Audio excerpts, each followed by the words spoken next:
Assalamualaikum warahmatullahi wabarakatuh. Selamat pagi teman-teman semua. Berdirinya kami di sini, kami akan mempresentasikan mengenai mekanisme perdagangan falas atau forex trade. Oke, sebelum lanjut ke materi, kami di sini akan memperkenalkan diri. Saya Rahmawati. Saya Nadisha Nurfadhilani Sukma. Saya Cindy Aryani. Oke, untuk pokok pembahasannya, yang pertama ada pengertian perdagangan falas, yang kedua ada timbulnya perdagangan falas, yang ketiga ada tujuan dan fungsi perdagangan falas, yang keempat ada mekanisme perdagangan falas, yang kelima ada faktor yang mempengaruhi nilai tukar, yang keenam ada pengertian arbitrage, yang ketujuh ada jenis-jenis arbitrage falas, yang kedelapan ada contoh kasus arbitrage atau spatial atau triangular arbitrage, dan yang kesembilan ada dampak arbitrage terhadap pasar, dan yang terakhir ada soal latihan dasar kurs. Soal latihan yang kedua arbitrage sederhana. Untuk pengertian perdagangan falas akan disampaikan oleh Nadisha. Oke, baik. Yang pertama itu ada pengertian perdagangan falas. Perdagangan valuta asing atau falas, atau yang bisa disebut foreign exchange trade, atau yang lebih dikenal sebagai forex, merupakan aktivitas jual beli mata uang antar negara. Transaksi ini terjadi karena setiap negara memiliki mata uang yang berbeda. Sementara kegiatan ekonomi seperti ekspor, impor, pariwisata, investasi, dan pinjaman internasional membutuhkan alat pembayaran lintas negara. Pasar falas berfungsi untuk memfasilitasi pertukaran mata uang, menyediakan likuiditas internasional, serta menentukan nilai tukar antara satu mata uang dengan mata uang lainnya. Jadi perdagangan falas bukan hanya soal menukar mata uang, tetapi merupakan sistem yang memungkinkan perekonomian global berjalan. Pasar inilah yang membuat hubungan ekonomi antar negara bisa saling terhubung dan berfungsi dengan baik. Selanjutnya yaitu ada timbulnya perdagangan falas. Perdagangan valuta asing mulai timbul seiring dengan meningkatnya perdagangan internasional antar negara. Pada awal abad ke-20, sistem nilai tukar internasional diatur melalui perjanjian Bretton Woods 1944 yang menetapkan nilai tukar tetap terhadap dolar AS dan emas. Namun pada tahun 1971 sistem ini runtuh karena ketidakseimbangan neraca pembayaran global. Sejak saat itu dunia beralih ke sistem nilai tukar mengambang, di mana harga mata uang ditentukan oleh permintaan dan penawaran di pasar. Seiring kemajuannya teknologi dan komunikasi, transaksi falas kini dapat dilakukan secara real time selama 24 jam di seluruh dunia. Bank sentral, lembaga keuangan, perusahaan multinasional, dan investor individu terlibat aktif dalam pasar ini, menjadikan forex sebagai pasar keuangan terbesar di dunia dengan volume transaksi harian mencapai lebih dari 7 triliun US dollar. Dari sejarah perkembangannya kita bisa melihat bahwa perdagangan falas muncul sebagai respon terhadap perubahan ekonomi dunia. Berkat kemajuan teknologi dan sistem keuangan, pasar ini tumbuh menjadi pasar yang sangat aktif dan berperan besar dalam pergerakan ekonomi internasional. Lalu selanjutnya ada tujuan dan fungsi perdagangan falas. Yang pertama sebagai fasilitator perdagangan internasional karena setiap transaksi lintas negara memerlukan pertukaran mata uang. Yang kedua sebagai instrumen investasi dan spekulasi di mana pelaku pasar mencari keuntungan dari fluktuasi nilai tukar. Lalu yang ketiga itu sebagai sarana hedging atau perlindungan nilai terhadap risiko perubahan kurs yang merugikan perusahaan atau individu. Yang keempat sebagai alat kebijakan moneter di mana bank sentral dapat melakukan intervensi untuk menjaga stabilitas ekonomi domestik. Melalui mekanisme falas, negara dapat mengatur keseimbangan neraca pembayaran serta menjaga daya saing ekspor. Jadi perdagangan falas memiliki peran cukup luas, baik bagi perusahaan, investor maupun pemerintah. Pasar ini tidak hanya memudahkan transaksi antar negara, tetapi juga membantu menjaga stabilitas dan kelancaran aktivitas ekonomi yang lebih besar. Lalu yang selanjutnya itu ada mekanisme perdagangan falas. Pasar falas bersifat over the counter atau OTC, artinya transaksi dilakukan secara langsung antara pihak-pihak tanpa bursa terpusat. Mekanisme dasarnya melibatkan dua mata uang yang diperdagangkan dalam pasangan atau currency pair, seperti euro atau USD atau USD Japan Yen. Setiap transaksi memiliki harga beli, login, dan harga jual emas. Harga ini terus berubah setiap detik akibat dinamika permintaan dan penawaran global.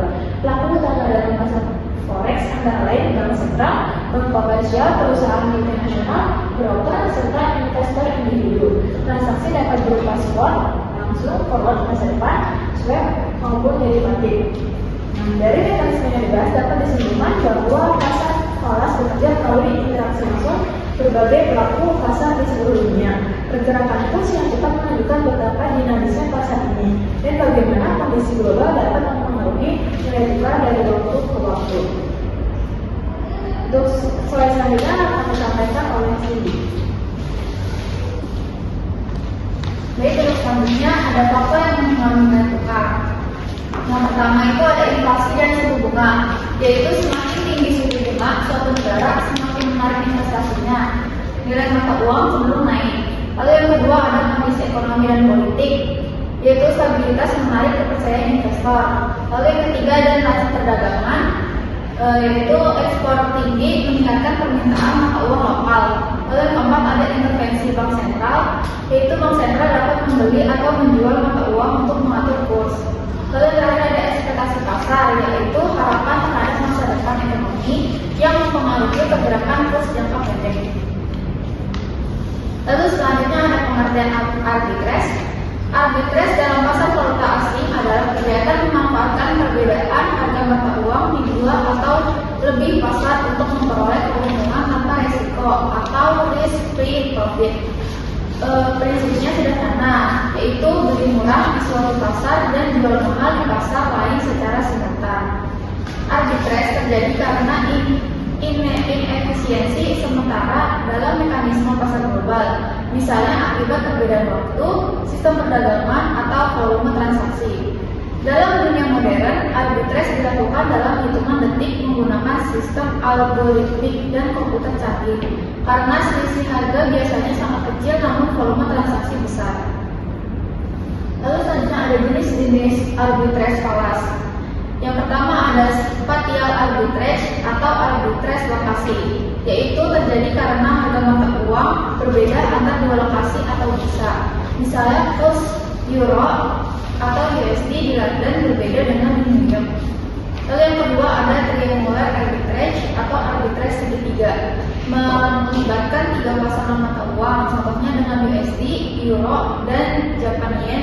Trader memanfaatkan ketidakseimbangan nilai silang antara ketiganya. Lalu yang ketiga ada corporate interest arbitrage, yaitu melibatkan perbedaan suku bunga antar negara. Trader meminjam dan mata uang dalam mata uang bersuku bunga rendah dan menempatkannya di negara bersuku bunga tinggi sambil menutup risiko dengan kontrak forward. Lalu selanjutnya ada contoh kasus arbitrage yang akan dijelaskan oleh Karma. Oke, baik teman-teman, di sini ada contoh kasus arbitrage atau spatial arbitrage. Nah, di sini ada kurs euro atau US dollar di London yaitu 1.200.000 dan kurs euro atau US dollar di New York ada 1.205.000. Nah, langkah yang pertama yaitu kita membeli 1 juta euro di London dengan harga 1.200.000 US dollar. Nah, selanjutnya jual 1 juta euro di New York dengan harga 1.205.000 US dollar. Nah, keuntungannya itu 5.000 US dollar tanpa resiko. Nah, penjelasannya yaitu perbedaan harga ini tidak akan bertahan lama karena pelaku pasar akan segera melakukan arbitrage dalam beberapa detik. Kurs akan menyesuaikan hingga selisih tersebut hilang. Nah, ada contoh yang kedua yaitu US dollar atau Japan Yen sama dengan 150, US dollar atau euro sama dengan 1,20, euro atau Japan Yen sama dengan 178. Nah, cek peluang arbitrage-nya yaitu seharusnya euro atau Japan Yen sama dengan 1,20 dikali dengan 150 sama dengan 180. Ternyata hanya 178, berarti ada peluang arbitrage-nya. Nah, langkah yang pertama tukar US dollar ke euro. Nah, untuk langkah yang kedua yaitu tukar euro ke Japan Yen. Untuk yang ketiga yaitu tukar kembali Japan Yen ke US dollar terus sehingga profit diperoleh. Baik, selanjutnya ada dampak arbitrage terhadap pasar. Arbitrage berfungsi sebagai mekanisme stabilisasi harga di pasar falas. Ketika ada perbedaan kurs antar pasar, aktivitas arbitrase akan segera menutup selisih tersebut, sehingga harga kembali seimbang. Dengan demikian, arbitrase membantu menjaga efisiensi pasar, meningkatkan likuiditas, dan menurunkan risiko distorsi harga. Namun, arbitrase juga dapat menyebabkan fluktuasi jangka pendek karena transaksi besar dalam waktu singkat. Meski begitu, secara umum arbitrase dianggap positif karena memperkuat integrasi sistem keuangan global. Baik, untuk selanjutnya yaitu soal pilihan 1 yaitu dasar kurs. Diketahui kurs US dollar atau Indonesia rupiah sama dengan 15.800, kurs euro atau US dollar sama dengan 1,10. Hitung berapa nilai 1 euro dalam rupiah. Nah, jawabannya yaitu 1 euro sama dengan 1,10 dikali 15.800, yaitu kita peroleh 17.380. Nah, untuk soal latihan yang kedua atau arbitrase sederhana, misalnya di pasar A, GBP atau US dollar sama dengan 13.000, di pasar B, GBP atau US dollar sama dengan 13.050. Nah, jika seorang trader membeli 10.000 pound di pasar A dan menjualnya di pasar B, berapa keuntungannya?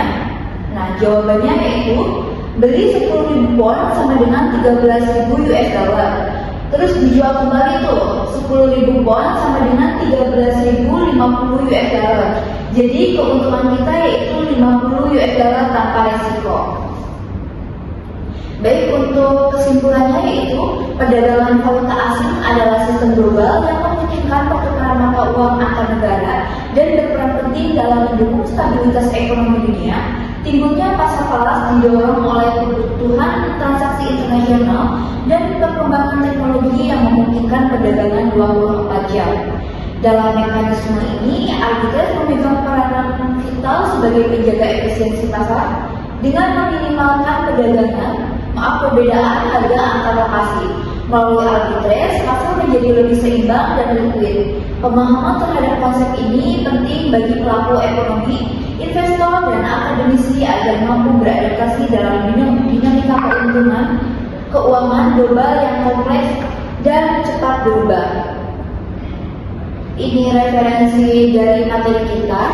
Baik, sekian pemaparan dari kelompok kami, kurang lebihnya mohon dimaklumi. Wabillahi taufiq wal hidayah. Wassalamualaikum warahmatullahi wabarakatuh.